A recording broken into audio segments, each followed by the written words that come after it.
یہ کام میں نے وہاں اللہ کے فضل سے مکمل کر لیا، اور اس وقت بھی وہ لیبز جو ہیں ہر ڈسٹرکٹ میں، ہر سب ڈویژن میں اس وقت بنی ہوئی۔ تو یہ آپ ہی کو کریڈٹ جاتا ہے کہ جو آپ نے آن لائن ٹیسٹنگ وغیرہ جو وہاں پر ہوئی تو وہ آپ ہی کی وجہ سے ہوئی وہاں پر، تو آپ نے اس میں ایک کلیدی رول ادا کیا ہے؟ جی جی، ٹیسٹنگ میں واٹر سیمپلز جو ہوتے ہیں، یہ جو کیمسٹ جو یہ لیب ہم نے اسٹیبلش کی، اس میں وہ کیمسٹ جاتا ہے یا یہ جو سیمپل کلیکٹر جاتا ہے، پانی جب ان کو ڈسٹریبیوشن سسٹم میں دینا ہوتا ہے ایس آر سے، تو پانی کی پہلے یہ ٹیسٹنگ ہوتی ہے اور وہ ٹیسٹ کا رزلٹ آن لائن جاتا ہے۔ تو اس میں جتنے بھی بیکٹیریولوجیکل کنٹمنیشن یا کیمیکل کنٹمنیشن ہو، یہ ان کو رپورٹ کرنا پڑتا ہے online direct to the Delhi. Similarly باقی جو ہے اسکیمز کا ڈیٹا کس ہیبیٹیشن کو جا رہا ہے، کتنا پیسہ اس اسکیم میں گیا ہے، تو وہ سارا چیزیں اس وقت آن لائن موجود ہیں، جو کوئی بھی فرد جو ہے آن لائن دیکھ سکتا ہے۔ تو اس کے بعد آپ کی جو تعیناتی ہوئی بس تھی جوائنٹ ڈائریکٹر کپواڑہ بھی، اور آج اس وقت آپ بانڈی پورہ میں بھی ہے۔ جی جی، تو چونکہ آپ نے جو ذکر کیا کہ آپ کی، چونکہ آپ ابھی نوجوان ہیں اور آپ کو ایسے مینٹر بھی مل گئے، رہنما ایسے مل گئے جن سے آپ نے کام سیکھا، تو اس وقت جو آپ کے ضلع میں جو ہے آپ نوجوانوں کے لیے کیا کام کر رہے ہیں بس ایز پلاننگ آفیسر کے؟ بے شک ایک ینگ آفیسر ہونے کا ایک ایکسٹرا ایڈوانٹیج بھی ہوتا ہے۔ نوجوان نسل جو ہے یوزولی جو سرکار سے ڈیٹیچ رہتی ہے کئی چیزوں میں، وہ آپ کے پاس آنا پسند کرتے ہیں، وہ آپ سے سننا چاہتے ہیں کہ جو وہ سوچ رکھتے ہیں اس سوچ پہ ان کو کون اس سیٹسفائی کرے، تاکہ ان کی جو سوالات ہوتے ہیں، ایک انتشار ہوتا ہے ذہن میں کئی چیزوں کی طرف، بے روزگاری ہوتی ہے، باقی چیزیں ہوتی ہیں۔ تو الحمدللہ بانڈی پورہ میں ہم نے، جیسے کل ہی ہم اسکیمز کی جو ایک پبلسٹی کر رہے تھے، تو ایک میڈیا بائٹ کے دوران ہم نے ای شرم کارڈ کے بارے میں پبلک کو بتایا، تو اس نے ہمارے جو یوزول ہمارا ڈسٹرکٹ انفارمیشن کا گروپ ہے، اس میں سارے ریکارڈ پرانے توڑ دیے، اور کوئی 2 لاکھ ویوز اور 1200 شیئر تو امیجیٹلی ایک دن کے اندر اس وقت ہم اس چیز کا فائدہ اٹھائیں گے جو آپ نے ای شرم کارڈ بتایا، تو آپ ہمارے ناظرین کو بھی بتائیے ای شرم کارڈ ہوتا کیا ہے؟ جی جی، ای شرم کارڈ ایک جو ہے سوشل سیکیورٹی کارڈ اس کو کہتے ہیں۔ اس میں جو ہے مرکزی سرکار نے یہ کارڈ جو بھی ان آرگنائزڈ ورکر ہے ان کا ایک ڈیٹا بیس اس وقت بن رہا ہے مرکزی اسکیم کے تحت۔ اس ان آرگنائزڈ ورکر جو بھی سرکاری ملازم نہ ہو اور کسی دوسرے پیشے سے جڑا ہو، جیسے کنسٹرکشن ورکر ہوتا ہے، ایگریکلچر فارمرز ہوتے ہیں، اسٹریٹ وینڈرز ہوتے ہیں، ڈیلی ویجرز ہوتے ہیں، وغیرہ وغیرہ، فشر مین بھی اس میں آتے ہیں۔ یہ پہلے میں قطع کلامی کے لیے معافی کرتا ہوں آپ سے، یہ ایک جو ڈاٹا وہ جو رجسٹرڈ ہوتا تھا وہ محکمہ جو ہے لیبر ڈپارٹمنٹ میں ہوتا تھا، جی جی جی، تو یہ اسی ریلیٹڈ ہے؟ جی جی، یہ اسکیم جو ہے محکمہ لیبر ڈپارٹمنٹ ہی اس ریاست میں چلاتا ہے، لیکن یہ اس وقت رجسٹریشن جو ہوتی ہے فری رجسٹریشن ہے، کامن سروسز سینٹر کے تحت ہوتی ہے۔ اس میں جو ہے ایک آدھار کارڈ اور موبائل جو لنک ہو آدھار کارڈ کے ساتھ وہ چاہیے ہوتا ہے، اور ایک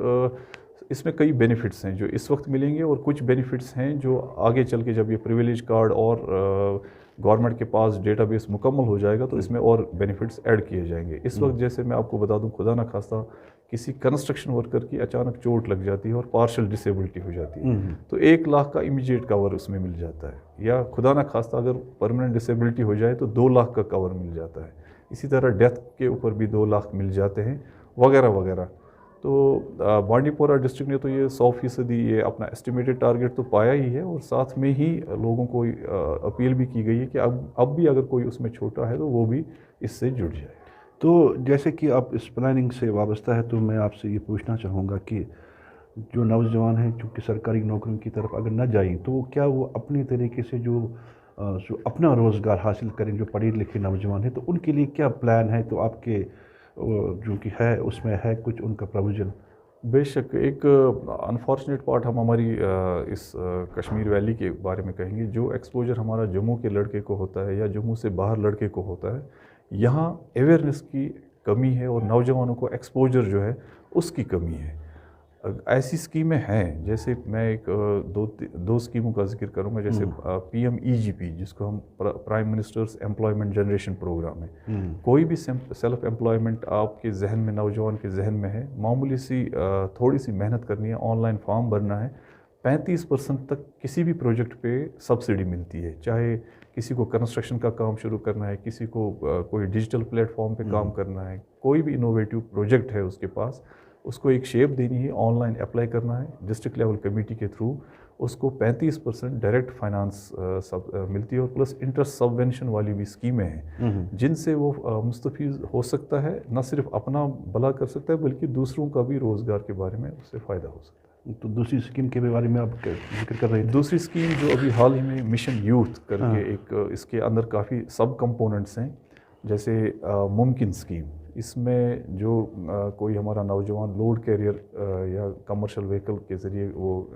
گاڑی لینا چاہیں, اس میں بھی اس کو 80,000 جو ہے پہلے ہی ریبیٹ مل جاتے ہیں, پلس انٹرسٹ سبوینشن ہے. اسی طرح ڈینٹل کلینک اگر کسی کو کھولنا ہے, یہ نئی اسکیم ابھی حال ہی میں لانچ ہوئی ہے, اس پہ بھی انٹرونشن ہے. یا کوئی بھی انٹرپرنرشپ, اس کو اپلائی کرنا ہے اے ڈی ایمپلائمنٹ جو ہوتا ہے ڈسٹرکٹ میں اس کے پاس, تو پھر اس کو جو ہے آن لائن جو ہے یہ فارم وغیرہ فارملٹیز مکمل کر کے اس کو یہ بینیفٹ مل سکتے ہیں. باقی بھی مشن یوتھ میں لڑکیوں کے لیے پہلی بار تیجسونی اسکیم آئی ہے. اس تیجسونی اسکیم میں آپ دیکھ لیجئے, اگر ہم ان کو آسان لفظوں میں بتائیں, 5 لاکھ کا ایک فائنانس ملتا ہے ایک لڑکی کو, جو کوئی اپنا بوٹیک کھولے, کوئی ٹیلرنگ ٹیلرنگ میں جانا چاہیں, کسی بھی فیلڈ میں جانا چاہیں, 5 لاکھ کے اوپر ڈائریکٹ 50,000 پہلے اس کو مفت ملتے ہیں, اس پہ کوئی نہ انٹرسٹ ہے نہ کچھ. اس کے بعد جو 4.5 لاکھ ہے اس پہ بھی اس کو جو یہ قرضہ دیا جائے گا, there will be no interest at all. تو یہ ایک آج کل کے کمپٹیٹیو دور میں مجھے لگتا ہے لڑکیوں کے لیے ایک بہت ہی امپاورمنٹ کے لیے بہت اچھی اسکیم ہے. یہ مطلب حال ہی میں یہ بھی جی یہ ابھی ان کو کم ہی ٹائم ہوا ہے, لیکن اس وقت جو ہے یہ اے ڈی ایمپلائمنٹ کے تھرو آپریشنل. تو اس میں ریسپانس کیسا ہے آپ کے ضلع میں؟ ریسپانس پہلے جب لوگوں کو پتہ نہیں تھا ان چیزوں کا, لیکن اب جو ہے چونکہ ہائی میڈیم پبلسٹی دی جا رہی ہے ڈپارٹمنٹس کے ذریعے, تو اب جو ہے نوجوان اس میں آگے آ رہا ہے, اور بانڈی پورہ میں بھی اب اس کا اچھا خاصا ریسپانس ہے. جی. تو آپ یہ جو وہاں پر یہ جو اسکیمیں جو ہیں یہ زمینی سطح پہ بھی رائج ہو رہی ہیں ابھی وہاں پر؟ بالکل. تو کیا یہ ان میں ہے کہ یونٹس پھر وہ اسٹیبلش کرتے ہیں؟ بالکل. ہم ڈپارٹمنٹس میں, جیسے وہاں مختلف ڈپارٹمنٹوں کے ذریعے جتنی بھی اسکیمیں چلتی ہے, ان سے ایک ماہانہ ایک رپورٹ لیا جاتا ہے کہ آپ اپنی ایک تو نارمل کیس کتنے سینکشن کیے ہیں, پلس سکسیس سٹوری. جیسے میں بانڈی پورہ کا آپ کو بتا دوں, ایک انشا فروزن فوڈ کر کے نیا ایک یونٹ اسٹیبلش ہوا ہے پچھلے 1.5 سال کے اندر. یہ فروزن چکن اور مٹن کے ساتھ وہ ڈیل کر رہے ہیں, اور اس وقت اگر آپ ایک نوجوان نے بالکل کنسیو کیا آئیڈیا, شروعات کی, تو اس وقت وہ جموں سے باہر دہلی وغیرہ وغیرہ ان جگہوں پہ اپنا مال جو ہے وہ بیچتا ہے. بہت اچھی بات ہے یہ. تو بیچ میں جب آپ اپنے بارے میں بول رہے تھے امتیاز صاحب, تو آپ نے یہ بتایا کہ علی گڑھ میں آپ نے اچھا خاصا ٹائم دیا ہے, تو اس دور کے بارے میں ہمیں بتائیں کہ علی گڑھ کے دور میں آپ کو کیسا رہا وہاں پر؟ جی جیسا کہ آپ کو پتہ ہے, علی گڑھ کے بانی جو ہے ایک ویژنری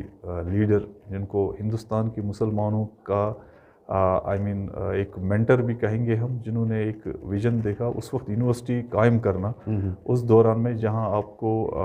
اس کو اپنے دینی علماؤں سے بھی اس وقت یہ مشکل پیش آئی کہ اس نے کہا کہ نہیں, ایک مسلمان کو ساتھ ایک ہاتھ میں قرآن شریف ہونا چاہیے اور ایک ہاتھ میں سائنس ہونا چاہیے, تاکہ ایک مسلمان کی جو ہے اقتصادی حالت بھی ابھر کے آئے. اور اس کا نتیجہ ہے الحمدللہ اس یونیورسٹی کو اب 100 سال سے اوپر ہو گئے, اور وہ اس وقت وہاں سے جو نکل کے آتے ہیں ہر فیلڈ میں, ہر ملک میں اپنا جو ہے کارکردگی دکھا رہے ہیں. اس یونیورسٹی میں نے قریب 10 سال کا میں نے ایک وقفہ دیا ہے, ہاسٹل کی لائف بھی گزاری ہے. ایک اچھا خاصا میں آپ کو بتا دوں, اس وقت ہم جو کچھ بھی ہیں, جتنا بھی کچھ پایا ہے, تھوڑا سا ہی صحیح, لیکن یہ اس یونیورسٹی کی دے. تو آخر پہ میں آپ سے یہ جاننا چاہوں گا کہ آپ کیا پیغام دیں گے ہمارے اپنے نوجوانوں کو, چونکہ آپ خود بھی نوجوان ہیں اور ایک اعلیٰ عہدے پہ فائز ہے, تو نوجوانوں کا کیا پیغام ہوگا؟ نوجوانوں کا میں یہ سمجھ سکتا ہوں, اس وقت مشکلات کا ایک دور ہے. نوجوانوں کو ایک جو ہے ہینڈ ہولڈنگ کی ضرورت ہے, وہ اس وقت اتنی نہیں مل رہی ہے, لیکن اب ڈیجیٹل ٹیکنالوجی کا سہارا لے کے نوجوان کو ایک جو ینگ انٹرپرینور سامنے آ رہے ہیں یا ینگ سائنٹسٹ سامنے آ رہے ہیں, کس طرح ان کو ایک ان کی بایوگرافیز دیکھ کے ان کو فالو کریں, آج کل ٹیکنالوجی کا سہارا لے لیں, اور اس